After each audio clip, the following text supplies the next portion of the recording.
Hello guys, welcome back again to my channel. So today we are going to be learning a very lovely fascinator headpiece, and this is it. So if you want to learn this, you stay tuned.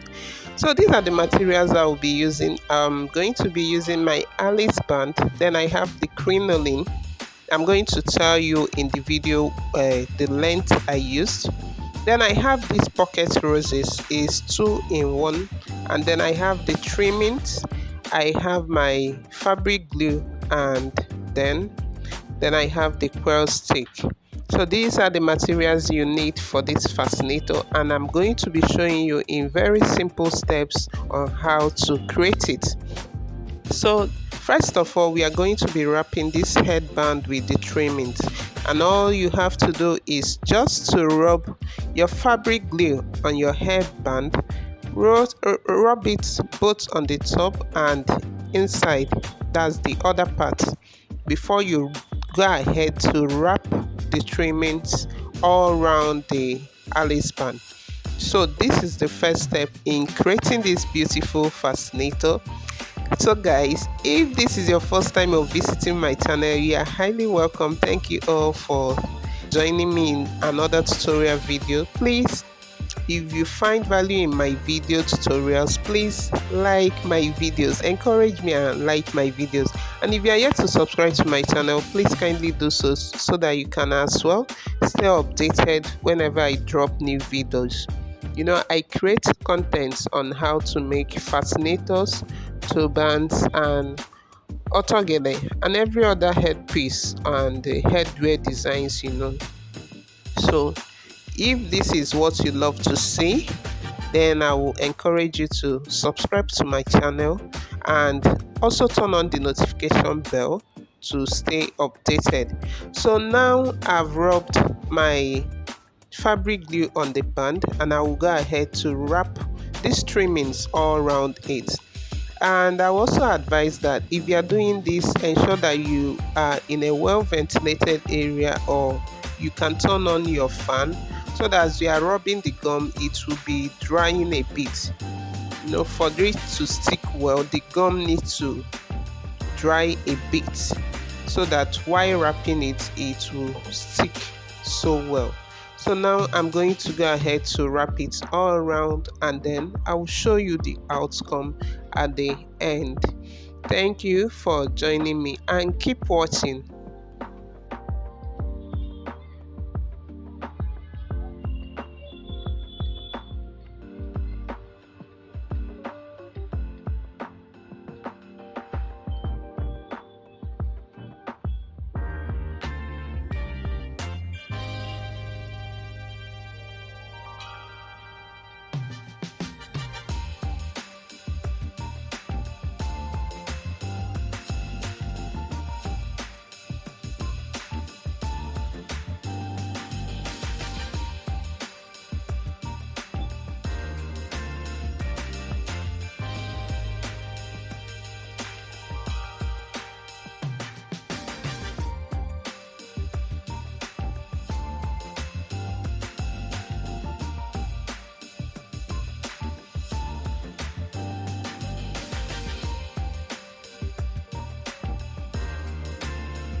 guys, I'm done wrapping my Alice band and we will move to the next step, which is to create a crinoline bow. I'm using the big size of crinoline, which is about 7 inches width, and I'm going to be using length of 22 inches.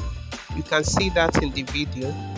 And when you've measured out this length, you go ahead to tie the two ends of this crinoline. You will rub, I normally rub my fabric glue at the tip, and then I will go ahead to tie it. This will help it to stick together. It won't fray in any form. It will just stick together as you tie it. So this is the next step, and I will also show you how to bring the two heads together and use it to create your crinoline bow, which we are going to use to style this fascinator. So you keep watching and keep learning. If you're finding value, please don't forget to like this video. Encourage me to and like this video, okay? Thank you so much. And if you're yet to subscribe to my channel, please kindly do so that you stay updated. I will keep on posting more content on how to make a lovely headpiece. So you go ahead to watch how I'm going to be forming the crinoline bow. Thank you and keep watching.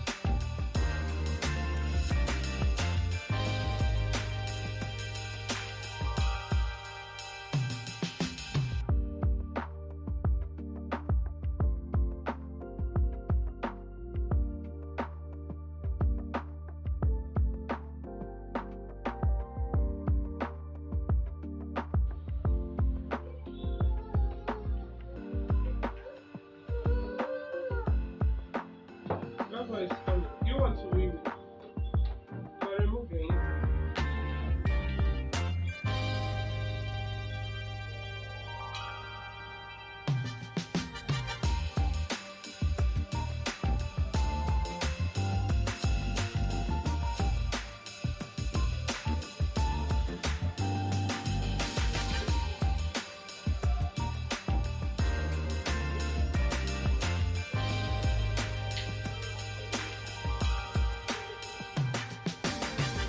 So you can see that I've tied these two ends together. So I'm going to go ahead to join the two together, and I'm just going to use my hand needle to stitch it. I'll stitch it together, after which I will find the midpoint of this crinoline, and that's where I'm going to create a pleat that will form the bow. And at the end, I'm also going to stitch it so that it can stay in place and avoid spreading. So you keep watching and keep learning.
So I hope you can see the lovely bow. So, and I also believe that you watched to see how I created it. So now I'm going to go ahead to attach it on this band, and I'm just going to hand stitch it. I will use my thread and needle to hand stitch it to the band. Can you see that? With this, you even have a lovely fascinator for your kid, for your baby girl, you know. But then we are not stopping at this. I will still go ahead to embellish this with other decorations. So you stay tuned and keep watching. Thank you. You can connect with me on Instagram at Naked Collection. I will leave the link in the description box.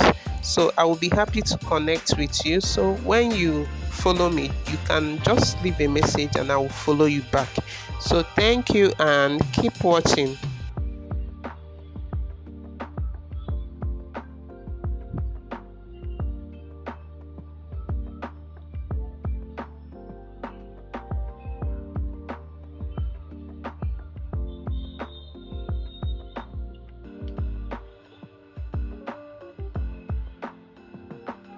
So I'm done doing this and I will go ahead to add the next decoration, which is the quill stick. For this quill stick, you can actually pierce it and fix it with your thread and needle. But this time around, I want to make use of this candle gum. All I have to do is to apply it there. Make sure you apply enough of it, so that it can stay together. Apply it very well, and you can even take time to hold the quill stick for some time to make sure that the gum sticks well and it has as well dried up. So you apply it, place the quill stick in the position you want it, how you want it to look. Meanwhile, before I forget, if you want to learn how to curve this quill stick in different ways, I also have a video on it, and I will leave it in the comment section so you can go there and watch the different ways you can curve your quill stick. So that is it, and I'm still going ahead to apply my gum. There's no rushing here, so that it will stick well, not when you deliver it to your client or for your personal use it will start falling off. So make sure that you apply enough gum. You hold it in place. You can even use your hand, hold it in place, allow the candle gum to block. When it cools, it will block. So you can do that just to ensure that this thing has sticked very well. Why I am emphasizing on this is, if you don't get this well, it can actually spoil your work. You can have a fascinator that when you put on, you discover that every decoration is falling off. So make sure that you take your time and stick it. So now that I have this, I'm just going to go ahead to apply the roses. And all I have to do is also to apply my gum and stick it. Meanwhile, I love to cut it in pieces. I will separate the two and then apply it just the way I want them to stay. And if you watch this video, you see that I covered the front and both the back. The back needs to look so beautiful, just like the front. Okay, so you attach your flowers both in the front and the back, just to have a lovely headpiece that looks so neat. So thank you, and I hope, because I enjoy teaching you, and I hope you enjoy this tutorial, please give me a thumbs up. If you are yet to subscribe to my channel, I will advise that you kindly do so that you stay updated, because I'm going to be bringing more content on how to create a lovely headpiece. Thank you and keep watching.